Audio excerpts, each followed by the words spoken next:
नमस्कार दर्शक बंधु, आपण मानक पुणी थे स्वागत आम YouTube channel Odia Haunted Diaries को। आज आम आपण मानक पई नहीं आसीछु आउ गोटे छातीथरा भूत कहानीटी को शेष पर्यंत निश्चित शुणिबे। प्रतिथर भली एई वीडियोर शेष में आम 3 जन रैंडम कमेंटर ना साउट आउट करूँ। तो चलतु आउ डेरी न करी आरंभ करिबा आजिर कहानीटी। मु सुब्रत मु आज जो घटना विषय कहवाकू जाऊँगी ताहा मो सह घटीथिला आजकू प्राय 13 वर्ष तले। मु सेतेबेले 10म श्रेणी रे पढ़ुथाए और मो सान भाई 8म रे। आम गाँ हाईस्कूलटी आम घर ठारू पाखापाखि 2 किलोमीटर हम। आमे दुई भाई मिसी सबुदिन चली चली स्कूल को जाऊ। गणेश पूजा को आउ किछि दिन थाए। आम स्कूल रो सब पूजा दायित्व मो ऊपर न्यस्त थिला। सजासजी, मूर्ति किणा, भोगराग, पूजा सामग्री, ब्राह्मण खोजा सबू काम बुझाबुझी करू करू घर को फेरला बेलू को संध्या। गणेश पूजार पूर्व दिन से दिन मु काम बहुत व्यस्त थाए। मु और मो सांग माने निष्पत्ति नेलु जे से दिन राति रे स्कूल रे रहिबू और सबू काम सारिबू। आमर जने सार मध्य आम सह स्कूल रे रहिबे बोली राजी हेले। मु और मो सांग माने स्कूल रे द्विपहर 3टा-4टा बेलू एकाठी हबू बोली निष्पत्ति नेलु।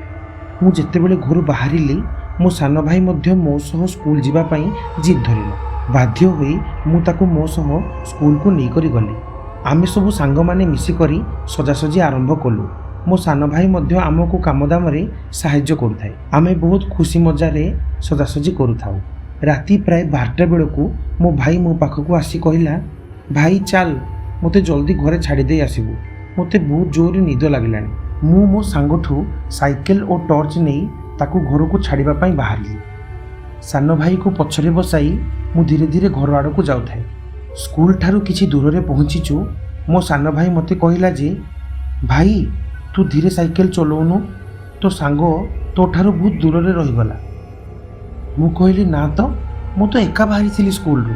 आमे 2 जण साइकेल रखी किछि समय अपेक्षा कलु जे कि आम पछरे आसुछंती कि।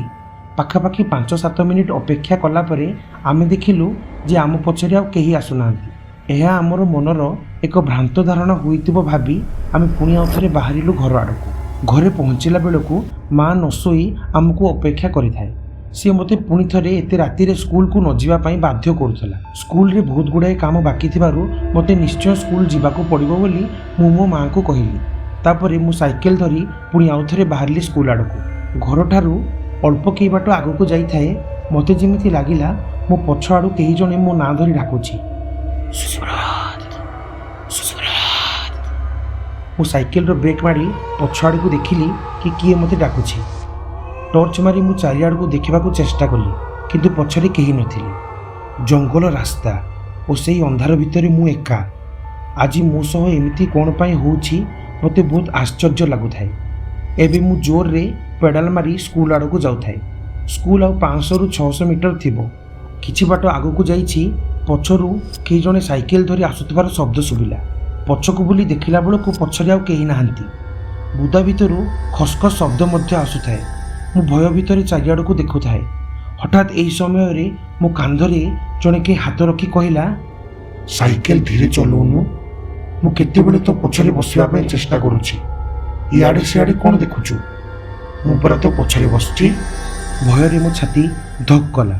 डर रे मु खाली थरुथाए। पछकू बुली देखिबा पई साहस हो नथाए। तथापि साहस करी डरी डरी पछकू बुली देखे तो पछरे धळा साड़ी पिंधि केही जणे बसिछि। जेतेबेले मोर नजर तार चेहरा उपर पड़िला मु पूरा चमकी पड़ी साइकेल ऊपर खसी पड़िली। दूर रे स्कूल रो लाइट टी देखा जाउथाए। से लाइट को लक्ष्य करी गोटे निश्वास रे मु स्कूल आड़ को दौड़ुथाए। मनरे मनरे गणेश ठाकुर को डाकुथाए। स्कूल रो गेट पाखरे जाई जेतेबेले मु पछकू बुली देखे से स्त्री लोकटी दूर रे ठिया होईछि। मु संगे संगे स्कूल भीतर को जाई सार और सांग माननकु एई विषय रे कहिली और ठाकुरंक मूर्ति पाखरे जाई बसी पड़िली। सार और सांग माने जेतेबेले बाहर को जाई देखिले सेठारे केही भी नथिले। मो मनरे किंतु एही विश्वास आजि जाई अछि जे सेही दिन भगवानंकर आशीर्वाद जोगु मो जीवन रक्षा पाइगला। तेणु मोर विश्वास जे भगवान सबुठारे अछंती और तांको ऊपर आस्था रखिथिबा व्यक्ति को से सबुबेले साहाय्य और रक्षा करंती। आजिर कहानीटी एइठी समाप्त होला। ଆପଣମାନଙ୍କୁ ଏ କାହାଣୀଟି କିପରି ଲାଗିଲା ଆମକୁ କମେଣ୍ଟ ସେକ୍ସନରେ ଲେଖି ନିଶ୍ଚିତ ଜଣାଇବେ। ଯଦି ଆପଣମାନଙ୍କ ପାଖରେ ଅଛି କିଛି ଏପରି ଭୟାନକ ଭୂତ କାହାଣୀ ତେବେ ଭିଡ଼ିଓ ଡେସ୍କ୍ରିପସନରେ ଥିବା ଇମେଲ୍ ଆଇଡ଼ିରେ ଲେଖି ନିଶ୍ଚିତ ଜଣାନ୍ତୁ। ଆମେ ଆମ ଚ୍ୟାନେଲର ଆଗାମୀ ଭିଡ଼ିଓରେ ଆପଣଙ୍କର କାହାଣୀ ଶୁଣାଇବୁ କିଛି ନୂଆ ହଣ୍ଟେଡ଼ ତଡ଼କା ସହ। ଆଉ ହଁ, ଆମ ଚ୍ୟାନେଲ ଓଡ଼ିଆ ହଣ୍ଟେଡ଼ ଡାଇରିଜକୁ ଲାଇକ୍ ସେୟାର ଆଣ୍ଡ ସବସ୍କ୍ରାଇବ୍ କରିବାକୁ ଜମାରୁ ଭୁଲିବେନି। ଆଉ ଆଜିର ଆମର 3 ଜଣ ରାଣ୍ଡମ୍ କମେଣ୍ଟର ବାବୁନି ଡନ୍, ଗଣେଶ ନାୟକ, ରୁବିନା ପଢ଼ିଆରୀଙ୍କୁ ବହୁତ ବହୁତ ଧନ୍ୟବାଦ। କ୍ଷମା କରିବେ ଆମେ ଆମର ସମସ୍ତ କମେଣ୍ଟରଙ୍କ ନାଁ ନେଇପାରିନଥିବାରୁ, କିନ୍ତୁ ସମସ୍ତଙ୍କୁ ବହୁତ ବହୁତ ଧନ୍ୟବାଦ ଆପଣମାନେ ଆମକୁ ଏତେ ଭଲ ପାଇବା ଦେଇଥିବାରୁ। ତ ଆଜି ପାଇଁ ଏତିକି, ପୁଣି ଥରେ ଦେଖା ହେବ ଆଗାମୀ ଅଧ୍ୟାୟରେ। ଧନ୍ୟବାଦ।